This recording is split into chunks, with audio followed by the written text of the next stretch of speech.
Hi guys, I'm Jenny from Jen's Little Corner, and this is my coming out story.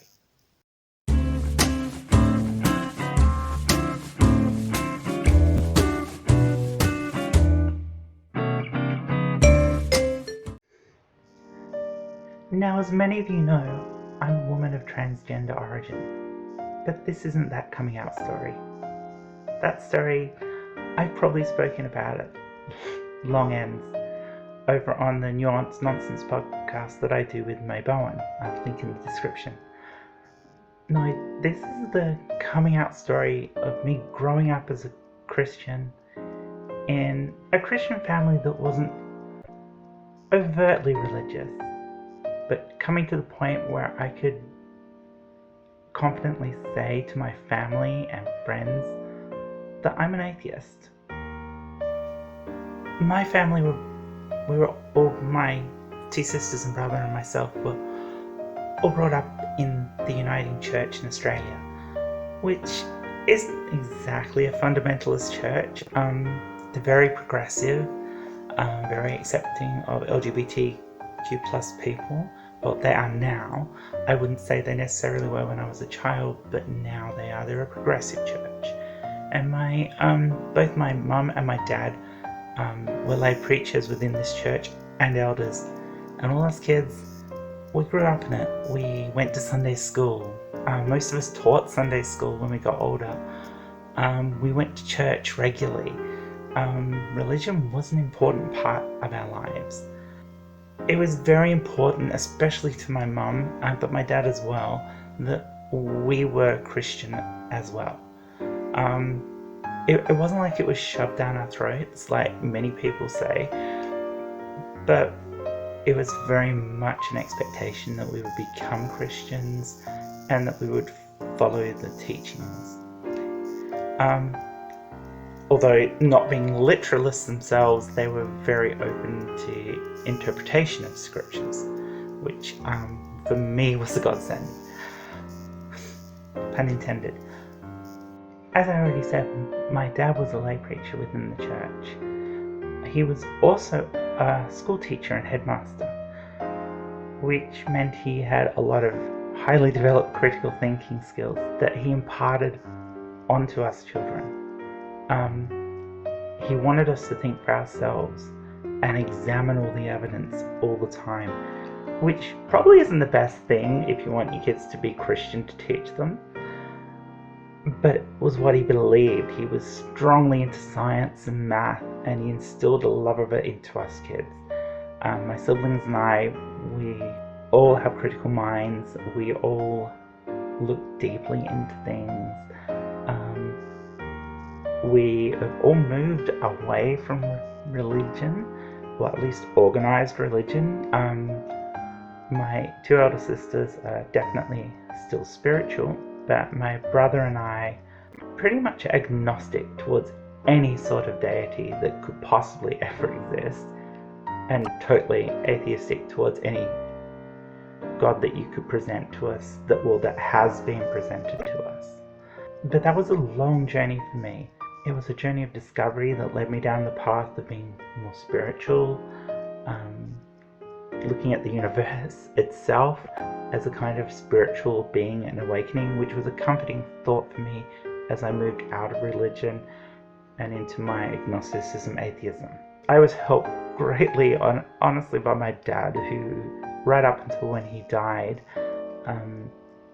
was still a devout Christian.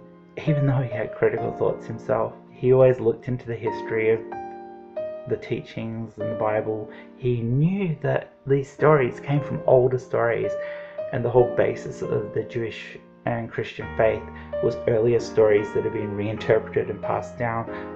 But he kind of looked on the whole thing of faith as they were moving towards a story, a narrative that could help people as a whole, and that religion was constantly evolving and Christianity was just the form that it was at the moment.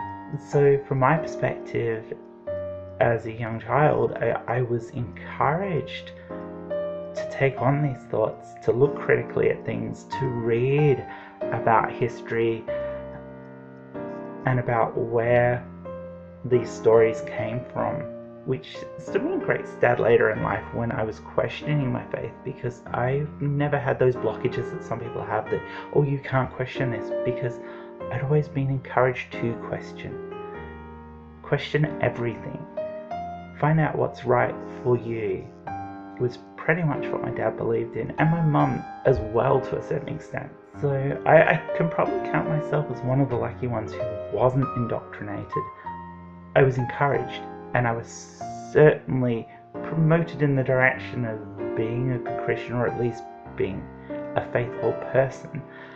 But I was also encouraged to think for myself and look at the evidence and to come to my own conclusions.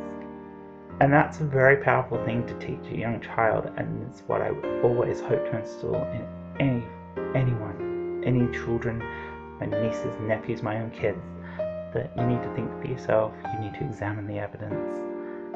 So that's what I slowly started to do. But going from the point of being a Christian right up until I was in my late 20s to going into spirituality and then finally into atheism was a slow journey for me, because there was no rushing pressure to get out of religion. It was just a journey of discovery for myself. Kind of moved slowly from one position to the other. I went from, oh yes, I'm a Christian, I'm going to church all the time, I'm going to be faithful, I truly believe in this Jesus person, to being someone, well, I don't see that it's important that Jesus actually came back to life. I don't see that it's important that he was actually the Son of God.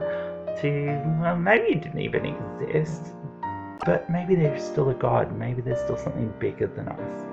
Maybe the universe itself is what's bigger than us. So I went from almost a Christian to a kind of my own idea of a pagan that was universe worshipping, but I didn't worship the universe. I was just thankful that it had given life to us all, which I still kind of believe, because the universe has given life to us all, but not in any spiritual sense.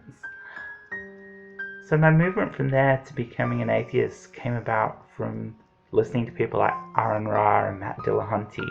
I got heavily into them on YouTube, listening to debates, and then going further into the mythicism and other things to do with atheism from those perspectives. And I just realized that there was no need for a God in my overall picture of the universe. That my picture of the universe was quite fine with just the universe beginning and everything flowing from that. Nothing magical, nothing supernatural, just science and nature and the beauty of it all, the absolute majesty of the forces of nature and the way that everything just comes together to bring us to where we're here to observe it and look in awe and wonder. And I can understand why that awe and wonder brought about religion, but it doesn't need to. It just brings up the awe and wonder of the majesty of nature, of the wonders of science, and of what there is the hope for humanity, in what we can discover, what we can learn, what new things can be brought to. So about 6 years ago was when I started listening to all this stuff and getting heavily into the atheism, and I finally got to a point where I thought I needed to tell my mum. And she was actually visiting with me in Perth at the time, and I sat down with her and said, Mum, I think I need to tell you something. And she goes, well, it can't be anything worse than what you've already told me in the past. And I go, I don't know about that. So I told her, and she was like, well, I thought for a little while you might be heading in that direction. I go, well, obviously nothing I do in my life is predictable.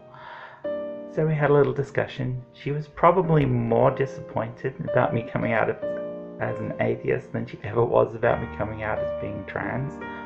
But my mum, being my mum, was very pragmatic about it all. She still thinks that maybe I can come back to the faith and tries to get me to go to church on a regular basis. And I have taken her to church. which she was quite excited about and thought it was a turning point, but no, it's just me being a good daughter and doing the right thing. But overall, she's been pretty supportive of me being an atheist. Worried about my everlasting soul, obviously, but not pushing it on me, which I think is wonderful, and I can still talk to her about these philosophical things, although I don't go down the heavy, hard route of, yeah, Jesus definitely didn't exist, or God's the devil, but it's nice that I can have that. My only regret of coming out as an atheist is that I didn't do it sooner, because my dad died about 12 months before I came to the conclusion I was an atheist, which meant I never had a chance to discuss any of this with him, and I would have loved to have done that. I would have loved to have seen his take from his critical mind on my positions, and I never got to challenge that with him. And it's probably going to be one of the greatest regrets in my life, that I never got to talk to my dad about being an atheist. But I do know that if it hadn't been for him and his critical thinking and his encouragement of that in his children, I would never have gotten to where I am today, and I wouldn't be the person I am today. And for that, I am so grateful to my dad and my mom. So anyway, guys, I hope you enjoyed this video, and please leave a like and subscribe or a comment down below. I really love that. And remember, don't gag on the selfie stick.